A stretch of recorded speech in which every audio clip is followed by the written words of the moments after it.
ಮಕ್ಕಳಿಗೆ ದಿವಸ ಒಂದೇ ಥರ ತಿಂಡಿ ಮಾಡಿಕೊಡ್ತಾ ಇದ್ದರೆ ಬೋರ್ ಮಾಡ್ಕೋತಾರೆ ಅಲ್ವಾ. ಬನ್ನಿ ಇವತ್ತು ಒಂದು ಡಿಫ್ರೆಂಟ್ ಆಗಿರುವಂತಹ ರೆಸಿಪಿಯನ್ನು ತೋರಿಸ್ತೀನಿ. ಆ ರೆಸಿಪಿ ಹೆಸರು ಬಂದುಬಿಟ್ಟು ಅಮೇರಿಕನ್ ಚಾಪ್ಸಿ ಅಂತ ಅಂದ್ಬಿಟ್ಟು ತುಂಬಾ ರುಚಿಯಾಗಿರುತ್ತೆ, ಹಾಗೆ ಮಕ್ಕಳಿಗೆಲ್ಲ ತುಂಬಾ ಇಷ್ಟ ಆಗುತ್ತೆ. ಬನ್ನಿ ಆಗಿದ್ದರೆ ರೆಸಿಪಿಯನ್ನು ಹೇಗೆ ಮಾಡೋದು ಅಂತ ನೋಡೋಣಂತೆ. ಚಾಪ್ಸಿ ಮಾಡಲಿಕ್ಕೆ ಮೊದಲನೇದಾಗಿ ನೂಡಲ್ಸ್ನ ಬೇಯಿಸ್ಲಿಕ್ಕೆ ಇಡಬೇಕು. ಹಾಗಾಗಿಬಿಟ್ಟು ನಾನು ಪಾತ್ರೆಯಲ್ಲಿ 1 ಲೀಟರಷ್ಟು ನೀರು ಹಾಕಿ ಇದನ್ನು ಕುದಿಲಿಕ್ಕೆ ಇಟ್ಟಿದ್ದೀನಿ. ನೀರು ಚೆನ್ನಾಗಿ ಕುದಿ ಬರ್ತಿದ್ದ ಹಾಗೆ ಇದಕ್ಕೆ ನೂಡಲ್ಸ್ನ ಹಾಕಬೇಕಾಗುತ್ತೆ. ಇಲ್ಲಿ ಯಾವುದೇ ರೀತಿಯಾದ ನೂಡಲ್ಸ್ನ ತೊಗೊಳ್ಬೋದು. ನಾನಿಲ್ಲಿ ಹಕ್ಕ ನೂಡಲ್ಸ್ನ ತೊಗೊಂಡಿದ್ದೀನಿ.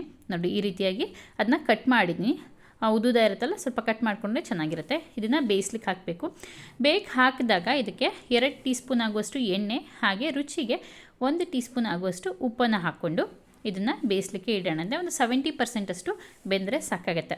ಇದು ಬೇಯೋ ತನಕ ನಾವು ತರಕಾರಿಗಳನ್ನೆಲ್ಲ ಕಟ್ ಮಾಡ್ಕೊಳ್ಳೋಣ. ಇದಕ್ಕೆ ಯಾವುದೇ ತರಕಾರಿಗಳನ್ನ ಕೂಡ ಹಾಕ್ಕೊಳ್ಬೋದು, ಚೆನ್ನಾಗಿರುತ್ತೆ. ನಾನಿಲ್ಲಿ ಈರುಳ್ಳಿ, ಬೀನ್ಸು, ಕ್ಯಾಪ್ಸಿಕಮ್ಮು, ಹಾಗೆ ಆಲೂಗಡ್ಡೆ ಮತ್ತು ಕ್ಯಾರೆಟ್ ಇದಿಷ್ಟು ತರಕಾರಿಗಳನ್ನ ಹಾಕ್ಕೊಳ್ತಾ ಇದ್ದೀನಿ.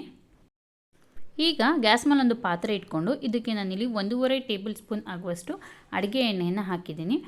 ಅಡುಗೆ ಎಣ್ಣೆ ಅಥವಾ ಆಲಿವ್ ಆಯಿಲ್ ಇದ್ದರೆ ಅದನ್ನ ಹಾಕ್ಕೊಳ್ಬೋದು, ಟೇಸ್ಟ್ ಚೆನ್ನಾಗಿರುತ್ತೆ. ಮೊದಲನೇದಾಗಿ ಈರುಳ್ಳಿಯನ್ನು ಹಾಕಿ ಸ್ವಲ್ಪ ಫ್ರೈ ಮಾಡ್ತಾಯಿದ್ದೀನಿ. ಇದೇನು ಕಂಪ್ಲೀಟಾಗಿ ಬೇಯಬೇಕು ಅಂತ ಏನಿಲ್ಲ.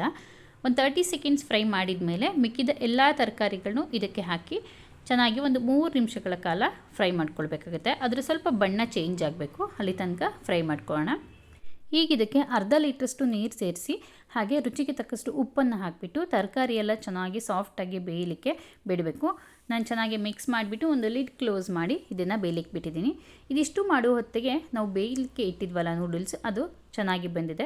80% ಅಷ್ಟು ಇದು ಬೆಂದರೆ ಸಾಕಾಗುತ್ತೆ. 70 to 80% ಅಷ್ಟು ಬೆಂದರೆ ಸಾಕಾಗುತ್ತೆ. ಈಗ ನೋಡಿ ಬೆಂದಿದೆ. ನಾನು ಇದನ್ನು ನೀರನ್ನೆಲ್ಲ ತೆಗಿತಾ ಇದ್ದೀನಿ ಒಂದು ಜರಡಿಗೆ ಹಾಕಿ.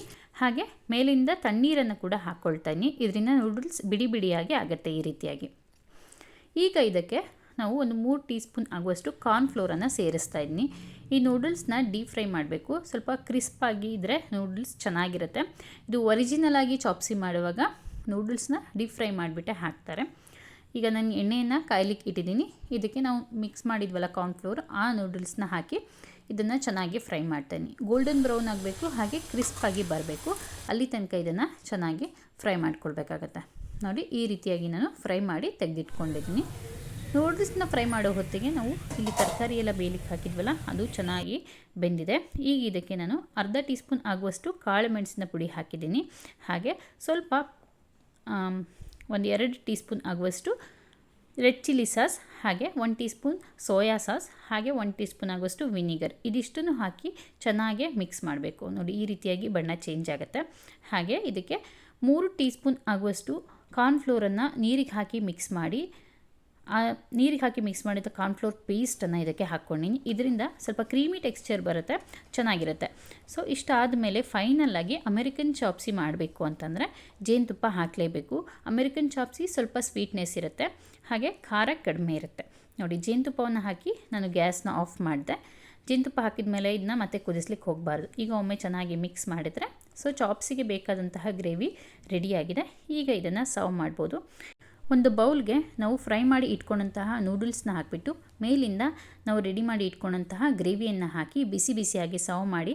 ಮಕ್ಕಳಿಗೆ ತುಂಬಾ ಇಷ್ಟ ಆಗುತ್ತೆ. ಇದು ಹೆಚ್ಚು ಖಾರ ಇರೋದಿಲ್ಲ, ಟೇಸ್ಟ್ ವೈಸ್ ಕೂಡ ಮೈಲ್ಡಾಗಿ ತುಂಬ ಟೇಸ್ಟಿಯಾಗಿರುತ್ತೆ.